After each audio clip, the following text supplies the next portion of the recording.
European society, you still had your nobles at the top, your serfs at the bottom, but serfdom came under fire during the Enlightenment. Serfdom and especially slavery. And some nations began freeing their serfs. The last European nation to free its serfs was Russia, who freed them in 1862 while we were fighting a civil war. We in the United States were fighting a civil war. The last European nation to free the serfs. But serfdom came under fire. But otherwise, you had your nobles at the top. The nobles were privileged. They did not pay taxes. This has come under fire. Now, talking about the nobles not paying taxes, folks, this extended to well late in the 20th century. It's only been about 20 years ago that Queen Elizabeth II, the Queen of Great Britain, was advised, Your Majesty, you better start paying taxes. She said, oh, my ancestors never did. No, you're living in a different world. People expect, and she finally started paying taxes. But when, in 1973, American Vice President Spiro Agnew was busted on a charge of tax evasion and forced out of office as vice president. And they said even at that time, if Spiro Agnew had been in Europe, tax evasion was considered a privilege. The upper classes didn't pay it. Now that was true even in 1973. I mean, that may not seem recent to you, but that was the year I turned 24 years old. It's fairly recent to me. But it's just, even during my own lifetime, the European nobility did not pay taxes. Today, they do. And again, even Queen Elizabeth II finally succumbed about 20 years ago and started paying taxes. They have to pay back taxes? What? No, they didn't charge her back. If they had charged her back taxes, she'd have gone all the way back to where it would conquer. Even the richest woman in the world would have been broken up at that point. But she has paid taxes, I suppose, on the wealth that she has now. She's sometimes called the world's richest woman. Again, anybody might be rich if they didn't have to pay taxes. All right.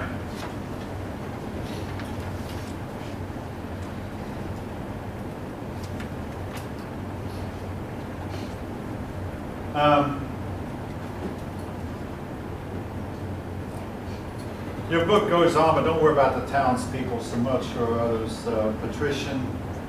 This is going to become important later because this was to lead to the French Revolution we'll talk about before the chapter's over. Moving on, colonial empires. I'm looking at the bottom of page 520. In the West Indies Islands, particularly Jamaica and Haiti and the Dominican Republic and Cuba, there were a lot of sugar plantations, and they used slave labor to grow sugar, produce the sugar, and they became sugar factories.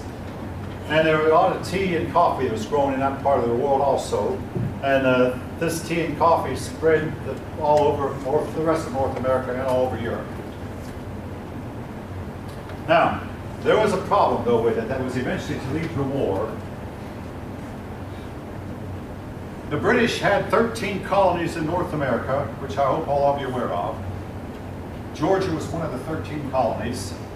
And the British began passing laws that these colonies can only trade with Great Britain and nobody else. And in turn, they must buy from the British West Indies. That would include Jamaica, because Jamaica was part of the British West Indies at the time. Great Britain had conquered Jamaica from Spain. But British Honduras, Jamaica, the Cayman Islands, the Bahamas, were all part of the British Empire. And it said, you colonials must buy your stuff from the British Empire and can only trade within the British Empire. The colonials said, in effect, oh, hey, we can make more money trading elsewhere. Sorry, we refuse.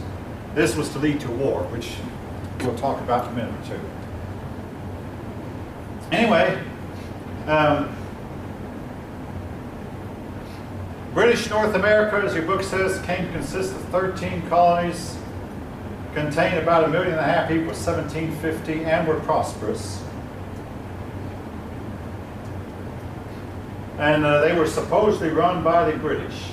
The British appointed the governors, appointed the judges, and kept some kind of law and order. But in the meantime, north of these 13 colonies, the French had Canada. Well, a war broke out. Now we know of the war as the French and Indian War.